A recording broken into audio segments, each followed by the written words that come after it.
नमस्कार सर्वांना. मी तुमचा सर्वांचा लाडका रामजी. टेक सरकार या आपल्या मराठी मातृभाषेतील यूट्यूब चॅनलवरती मी तुमचं पुन्हा एकदा सर्वांचं स्वागत करतो. मित्रांनो, तुमच्यासाठी एक आनंदाची गोष्ट आहे.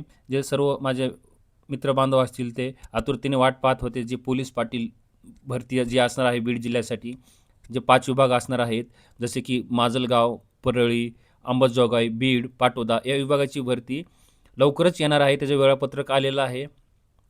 पात्रता काय असणार आहे, हे फॉर्म ऑनलाईन चालू होतील का ऑफलाईन भरायचं आहे, हे 19 तारखेला तुम्हाला वेबसाईटवरती नोटिफिकेशन आल्यानंतर समजेल. तुम्हाला चलन असेल का, हे सर्व या गोष्टी 19 तारखेच्या नंतर तुम्हाला क्लिअर होतील. पण आपण एक वेळापत्रक पाहूया स्टेप बाय स्टेप काय असणार आहे. आणि टेक सरकार चॅनलवरती तुम्ही नवीन आला असाल तर आपल्या टेक सरकार या चॅनलला सबस्क्राईब करून जायचं आहे.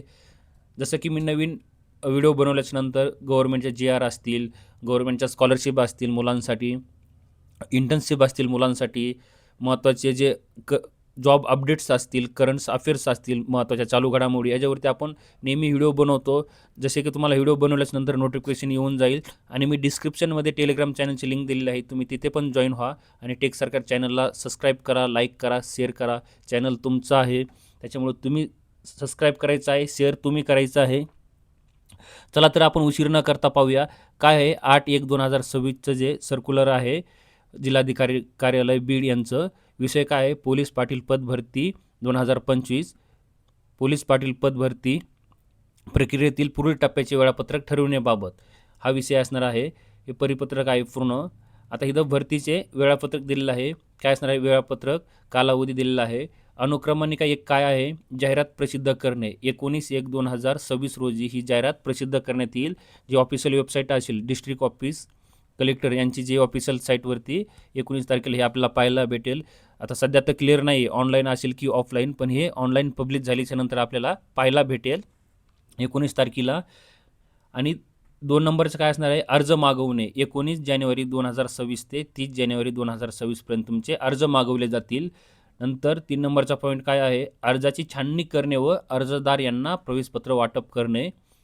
2 नंबरचा पॉईंट असणार आहे. 2 फेब्रुवारी 2026 ते 6 फेब्रुवारी 2026पर्यंत तुमचे अर्जाची छाननी करून तुम्हाला प्रवेशपत्र वाटप केले जाईल. चौथा पॉईंट काय आहे, लेखी परीक्षा कधी असणार आहे, 22 फेब्रुवारी 2026 रोजी तुमची लेखी परीक्षा असणार आहे. लेखी परीक्षेचा निकाल कधी असणार आहे, 24 फेब्रुवारी 2026ला लेखी परीक्षेचा निकाल असणार आहे. आणि इथे 6 नंबरचा पॉईंट काय आहे, पात्र उमेदवार यांची तोंडी परीक्षा म्हणजेच तुमची मुलाखत घेणे हा कधी असणार आहे, 25 फेब्रुवारी 2026ला तुमची लेखी परीक्षेची जी पात्र असतील विद्यार्थी त्यांची तोंडी लेखी परीक्षा घेणार आहेत. कधी, 25 फेब्रुवारी 2026 रोजी. आणि 7वा पॉईंट काय आहे, परीक्षेचा निकाल तुमचा जो फायनल असणार आहे कधी असणार आहे, 2 मार्च 2026 रोजी तुमचा फायनल निकाल असणार आहे. विथिन हे 1 मंथमध्ये मित्रांनो सर्व प्रोसेस होणार आहे, जॉईनिंग असणार आहे. खूप छान. तुमच्या गावावाईज रिझर्वेशन असेल, कॅटेगरी वाईज रिझर्वेशन असेल तर 19 तारखेला तुम्हाला ती वेबसाईटवरती पाहायला भेटेल. ऑनलाईन फॉर्म असतील किंवा ऑफलाईन असेल तर साईटवरती 19 तारखेला नोटिफिकेशन पब्लिश झाल्याच्यानंतर पूर्ण सर्क्युलर आल्याच्यानंतर आपण पाहूयात तुमच्या गावाच्या वॅकन्सी वाईज रिझर्वेशन वाईज तुम्हाला पाहायचं आहे. आणि फॉर्म व्यवस्थित भरायचा आहे न चुकता. तुमच्याकडे म्हणजे गावचे रहिवासी असणं गरजेचं आहे. तुम्ही ज्या गावामध्ये फॉर्म भरताय, ज्या गावामध्ये वॅकन्सी आहे तुमच्या कॅटेगरीला, कास्टला, कॅटेगरीवाले असतील, कास्टवाले असतील तर त्यांच्यासाठी SC STसाठी कॅटेगरी सर्टिफिकेट लागणार आहे, कास्ट सर्टिफिकेट लागणार आहे. जनरलवरे असतील त्यांच्यासाठी, ओपनवाले कॅन्डिडेटसाठी, EWS असतील त्यांच्यासाठी नॉन क्रिमिनलचं सर्टिफिकेट लागणार आहे सर्वांसाठी. हे तुम्हाला व्यवस्थित पाहायचं आहे. डोमासाईल सर्टिफिकेट, इन्कम सर्टिफिकेट लागणार आहे फॉर्म भरत्या वेळेस. पण तुम्हाला हे डॉक्युमेंट सर्व नोटिफिकेशन पब्लिश व्हायच्या आजच्या डेटचे सर्व डॉक्युमेंट असणं गरजेचं आहे. तुमची पात्रता तुम्ही 10वी पास असणं गरजेचं आहे. तुमचं वय मर्यादा तुम्ही 25 ते 45 वर्षाचं असणं गरजेचं आहे. मी ऑलरेडी मित्रांनो हिंगोली जिल्ह्याचे जे पोलीस पाटील पदभरती आहेत त्याचा ऑलरेडी मी व्हिडिओ बनवलेला आहे, त्याचं पात्रता दिलेलं आहे. तुम्ही ते पण कंपॅरिझन करू शकता काय असू शकतं.